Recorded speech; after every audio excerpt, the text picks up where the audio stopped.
Bismillahirrahmanirrahim. Assalamualaikum warahmatullahi wabarakatuh.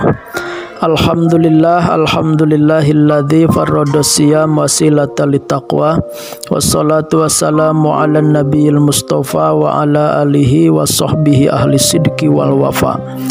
Sahabat-sahabat sekalian, puji dan syukur terpanjat kepada Allah. Dalam kesempatan ini ada 10 pantangan ketika i'tikaf di masjid. Jadi kalau kita sedang di masjid ada 10 pantangan. Mana itu? Yang pertama, pantang atau dilarang bertransaksi dagang. Jadi tidak boleh jual beli di masjid, ya. Naha Rasulullah SAW anis syara'i wal bai'i fil masjid. Nabi melarang membeli, dilarang menjual fil masjid, di masjid, gitu ya. Kadang-kala kan jam kamu bagus, belilah sama saya, sok barani berapa ya, sok lah 50.000. Wah, 50.000, 150 mas saya kasih. Tiba-tiba dia, ya udahlah nih saya bawa uang. Akhirnya jadi jual beli, haram tuh, nggak boleh ya berjual beli di masjid. Yang nomor kedua, tidak boleh mengumumkan kehilangan. Kita lagi i'tikaf, ternyata kehilangan air loji ya di kamar mandi pas lagi wudhu, gitu. Nggak boleh kita mengumumkan kehilangan itu di masjid, gitu. Di hadis Muslim itu kan tegas sekali baginda Rasul tuh, man sami'a rajulan yanshudu dhalatan fil masjid falyakul la rudduha Allahu alaika fa innal masjid lam tubda li hadza. Bahwa barang siapa yang seorang lelaki mendengar seseorang mengumumkan kehilangan di masjid, maka ucapkan semoga Allah tidak mengembalikan kepadamu. Kenapa? Karena masjid tidak dibangun untuk itu, gitu. Ya, solusinya gimana Ustadz? Pingin balik lagi nih arloji atau dompet gitu, atau uang atau apa, ya umumkannya di luar, jangan di dalam masjid ya, di halaman gitu diumumkan. Pak, Ibu barangkali menemukan dompet saya, atau pasang pamflet di luar masjid ya, di luar, jangan di dalam, gitu. Siapa yang kehilangan boleh itu di luar masjid boleh, gitu.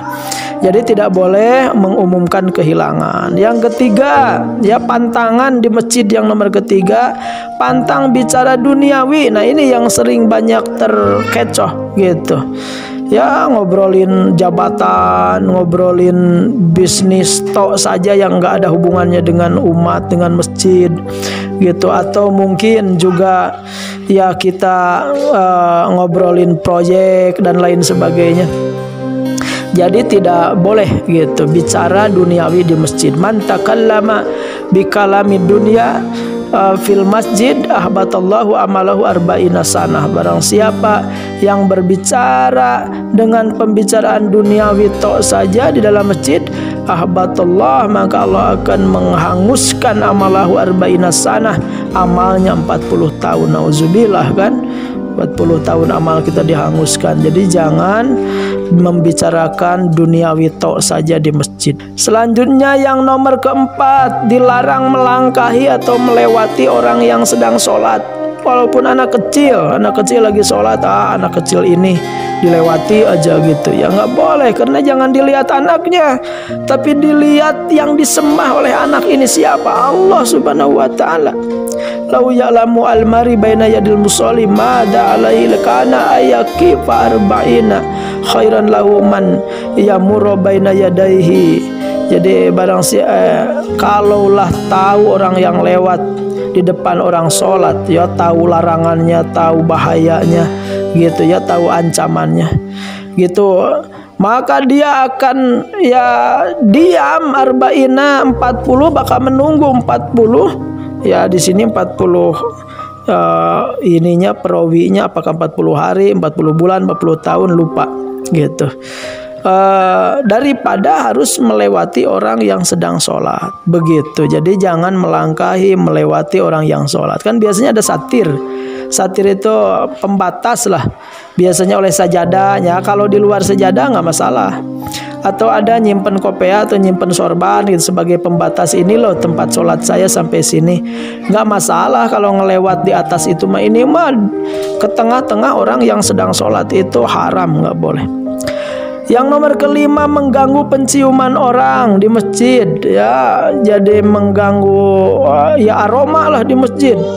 Bisa dengan kita udah makan pete, udah makan jengkol, udah apalagi nih. Ya kadang-kala rokok pun untuk orang-orang tertentu buat nggak nyaman tuh bau rokok gitu ya. Selanjutnya atau misalnya bawang merah, bawang putih, atau yang pokoknya yang nggak nyaman-nyaman gitu ya, yang menyengat ke orang lain tuh nggak boleh di masjid. Jangan sampai kita niatnya itikaf tapi membuat orang bubar lagi itikaf. Kenapa? Bau pete gitu ya, bau jengkol, itu nggak boleh itu. Jadi ya membuat orang lain terganggu. Dan hadisnya itu man akala suman au basolan fal ya'tajilna au qala fal ya'tajilna masjidana au liyaqud fi baitihi. Orang yang makan bawang merah, bawang putih yang ya mengganggu aroma di masjid, ya fal ya'tajilna, harus ya nyah dari masjid gitu.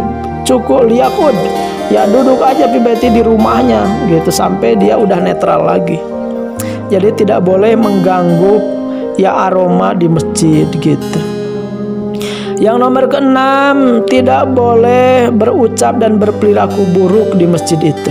Jadi kita lagi i'tikaf, sahabat sekalian, ya tolong jaga jangan sampai di masjid kata-kata jorok, kata-kata cabul, kata-kata yang tidak baik gitu ya. Innal malaikata, sungguhnya para malaikat, yatakarrohuna, sangat membenci minal mutakallimina, kepada orang-orang yang bicara fil masjid, di masjid, bikalamil lagwi, dengan pembicaraan sia-sia, wal juri, dan pembicaraan yang tidak senonoh gitu. Nah itu tidak boleh ya di masjid. Yang nomor ketujuh, keluar masjid sesudah azan tanpa alasan syar'i.